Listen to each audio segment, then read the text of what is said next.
Hey guys, welcome to FORDY Rounds. I'm Chris Ford, aka FORDY. Thanks for coming back to the channel. If you're new, welcome. If you are new, make sure you're hitting that subscribe button down below to stay up to date with all my latest videos. I've got plenty of content coming up on the channel.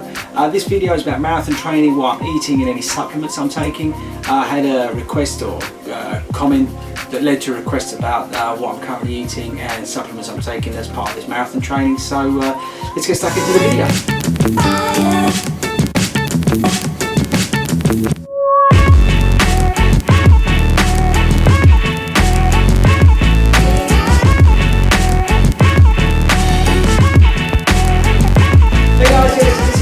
On what I'm currently eating is our marathon training and the supplements I'm taking. This is based off a comment I got from somebody in one of the videos I did. I have done some other videos on long run fueling and eating and drinking, that kind of stuff, so it'd be worth checking them out. But this one specifically is just about what I'm eating with regards to build up to long runs and then after the long runs. And then the supplements I'm taking during my marathon training. Just to put it out there straight away, I'm not a nutritionist in any form, or I have no background in food or anything like that. This is purely what I do. This is based on the stuff that I've learned over the years where I've done training for different events, and this is the kind of stuff that I work on. So I say this is just me, so don't hold me to ransom. With regards to supplements, I don't actually take a lot. In fact, I take hardly anything. I believe personally in just getting most of the goodness from food, which makes sense. I eat a very balanced diet, plenty of veg, plenty of fruit, stuff like that. So I'm reluctant to take any supplements, I've got to be honest with you. The only things I do take are, I don't know if you can see them, the multivitamins. These are just ones from Sainsbury's. These contain the A to Z multivitamins and minerals. So there's everything in here. I mean, what have we got?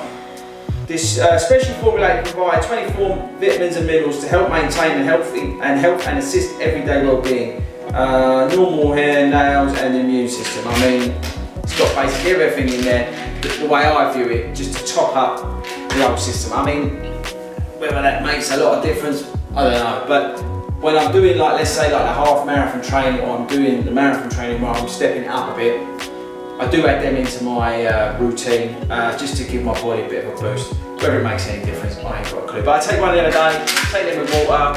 I actually take them just before I go to bed. Again, I don't know if that's the right thing or the wrong thing to do, but that's what I do. With regards to after my run, a lot of people are asking about powders and stuff like that. I take, I don't know if you can read this, but this is My Protein, which is a decent brand. This is a recovery fuel. It tastes really good actually. What is it? Vegetarians Association approved, it's gluten free, and you know what? It tastes pretty good, all things considered. I actually look forward to having this after a long run. It's a bit weird. Now this stuff, I take 1 3/4 scoops of that after my long run, just to get the protein straight in my body. I'll come home, I'll finish off the bottle of Lucozade that I haven't drunk, and then as I'm just about to get in the shower and after the shower, I will drink that. When I wasn't drinking that, I did notice a bit of lag in my legs and a bit of fatigue. So since I've been taking that, that's really helped. So I would recommend you guys to find something that suits you, be it that or whatever. But that was recommended to me, and that's what I take as a, let's say, supplement. You can get all your protein and everything from food, right? But this is just a convenience thing. I come in, I've got young kids, and I've just got to bosh something down, and then I know that I've topped straight up. Actually, after my long runs as well, so I'll have that, and then, once that's settled down, your stomach's settled down a bit, I'll then have a massive bowl of like cereal with a lot of milk in it. I like a lot of milk because I find milk seems to help me, and I don't know why, always have done, seems to give me a bit of a boost as well. Don't know why, probably there's loads of stuff online that will tell you that it's why it does or it doesn't, but if I have a decent lump of milk afterwards, again, that sort of settles me down a bit, also settles my stomach down a bit for some reason. The other stuff that I kind of add into the diet or supplements, natural stuff, I drink a lot of tea. I drink lemon and ginger tea in the week. This stuff is good for your immune system, and it kind of gives you a boost. I don't know how much of it's up here, but they do say lemon and ginger gives your immune system a bit of a boost, so I do drink a lot of that. The other one I drink after my long runs, I don't know if anybody's been suffering, they're doing the longer runs with their marathon training, whether they can't get to sleep. Some of that's a lot to do with adrenaline and stuff like that. But I drink chamomile tea of an evening. I'll have a chamomile tea about 7:30, 8 o'clock, and that seems to settle me down, just calm me down, take me down a notch, and that seems to help with the old sleeping and stuff. Chamomile tea is wicked actually, just for, you know, after you've done a long run, that seems to work better. But I say I kind of mix it up between the two. I do drink green tea with lemon in it as well. That I like that again. Maybe more to the immune system as well, like if I've got a sore throat or something like that, that does the trick. The other thing I take, and it's not really a supplement, well I don't know whether this is a supplement or not, but I thought I'd throw it in there because it's a bit out there anyway in this video. But I don't know very much thought about taking Imodium, but we were talking about long runs, and I'll get onto the food bit in a sec, but I take Imodium an hour before I go out for a run. That's to stop any, and I'm talking about long runs guys, I'm talking like over 15-16 miles that I will take an Imodium just to make sure that I don't have any emergencies when I'm out there. I only do this as I get to a stage where I'm doing really long runs for training. When I'm training for a half marathon and I'm going over the distance, like I say, when I get to 15-16 miles, I will take an Imodium. When it actually comes to race day, I won't. It's just when I get out there and do that longer miles, and I'm practicing having my breakfast in the morning and stuff like that, I don't want to have any issues.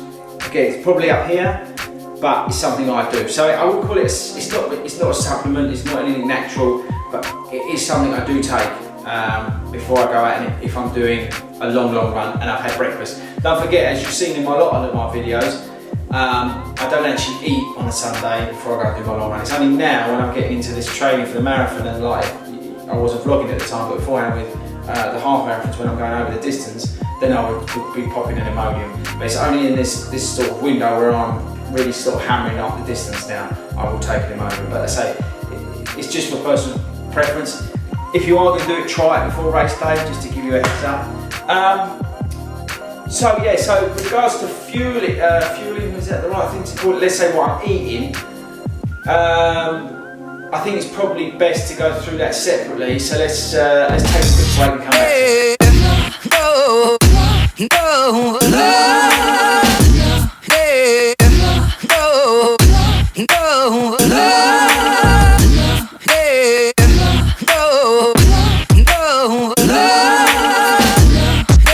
So the eating fueling part of this video. So check out the other videos I've done anyway, long run fueling and stuff like that. But basically right now, as it goes, I start, as I'm getting up to this mile, so let's say I'm doing 18 plus now, 18 miles plus, I start loading up on a Thursday. When I say loading, I'm not going mad. But on a Thursday, I'll have my chicken and rice like usual, after my tempo run. And then I will, Friday, I'll just have my normal breakfast, which is a big massive bowl of muesli, talked about that before, loads of milk, and then during the day I'll have my usual stuff that I have. And then on a Friday evening I'll have a pizza. Google it, some people recommend having pizza, some people recommend don't. I like it. Obviously there's a lot of fat on it, you can argue, but if you go for like I do sometimes the gluten-free ones and that lot, I try and, you know, do the best I can with it, but I like it because it's a lot of carbs for me, with all the bread and stuff, and I don't eat a lot of bread in a week, so immediately I'm getting a big calorific lift, and I'm getting those carbs already in Friday, and then that's got a couple of days to settle down before I do my long run on a Sunday. So I'll have that. And then on Saturday, I'll get up like usual, have my breakfast. I usually eat these kind of things, again, plenty of fibre. And I'm just topping up from the week what I've been having to say with regards to fibre and stuff like that. Again, loads of milk. I'll be drinking bucket loads of water. And then I'll have like, because I'm playing golf, I'll have something like a roll or something to go around. Then I'll have a lunch, again, a carby lunch, like some bread or something like toast or a sandwich of some sort. And then as I go into the evening, I'll then 5:30, 6 o'clock, I'll have a massive bowl of pasta. Now I have plain pasta, and I don't have, all I have with it is just a light tomato sauce with no garlic in it, because I don't like garlic because it repeats on me on a Sunday morning. Also the pasta, I have the fusilli, I don't know how to pronounce that right, but the little pasta. I tried having little spaghetti ones, God did that give me a bellyache. So again, it's finding something that works for you, but I have a massive bowl of pasta. and I say, and I have the smaller pieces of pasta with a tomato sauce, which has got no meat in it, no nothing. It's nice and light, and I have that no later than 6 o'clock. I might have a cheeky bit of cheese on there, and then after that, basically I don't have nothing. And then I'll just drink water, and I'll have a chamomile tea before I go to bed.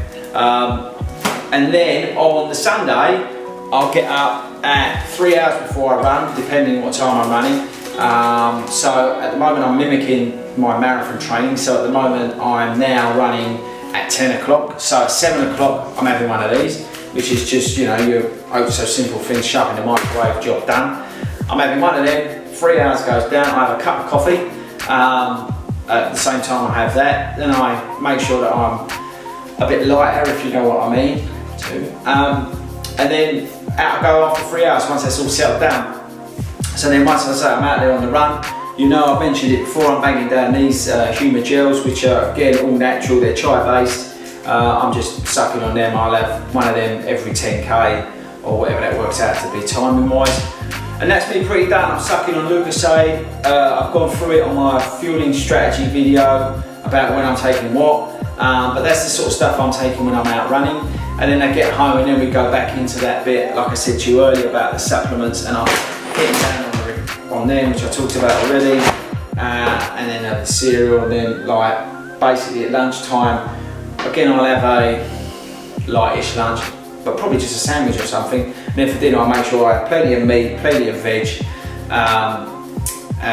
some carby, some sort of sauce. So like a roast is perfect, or something like that, a home cooked something like that. That usually does a trick, or a bit of chicken salad, something like that. But that's how I kind of do it, whether that's right or wrong, but that's how I am at the moment.